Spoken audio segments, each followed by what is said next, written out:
રાજકોટમાં 5 દિવસ ગરમી ભૂક્કા કાઢશે। આખા ગુજરાતમાં તાપમાનનો પારો ચરમસીમાએ પહોંચી ગયો છે અને અગન આગ ઓકી રહ્યું છે। રાજકોટમાં ગરમી ઘટવાનું નામ જ નથી લઈ રહ્યું અને પારો પણ ઊંચે જઈ રહ્યો છે।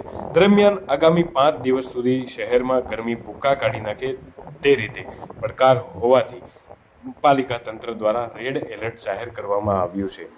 મહાનગરપાલિકા દ્વારા તારીખ 20 થી 24 દરમિયાન મહત્તમ તાપમાન 45 ડિગ્રીએ પહોંચી જવાનું અનુમાન હવામાન વિભાગ અમદાવાદની આગાહી પ્રમાણે લગાવ્યું છે।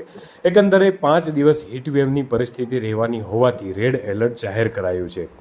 આ દરમિયાન તંત્ર દ્વારા લોકોને એવી અપીલ કરવામાં આવી છે કે હીટવેવની સ્થિતિમાં જ્યારે પણ શક્ય હોય ત્યારે પૂરતું પાણી પીવું જોઈએ। મુસાફરી કરતી વખતે પીવાનું પાણી ફરજિયાતપણે સાથે રાખવું જોઈએ।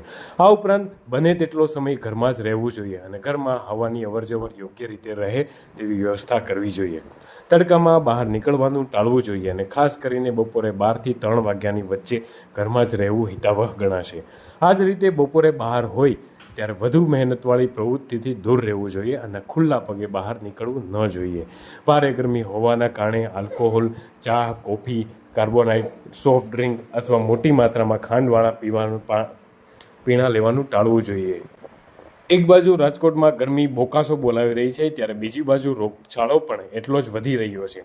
મનપાના સાપ્તાહિક આરોગ્ય રિપોર્ટમાં ડેન્ગ્યુના 2, શરદી ઉધરસના 527, સામાન્ય તાવમાં 304, ઝાડા ઉલટીના 292 તેમજ ટાઇફોઇડના 2 કેસ નોંધાયા છે।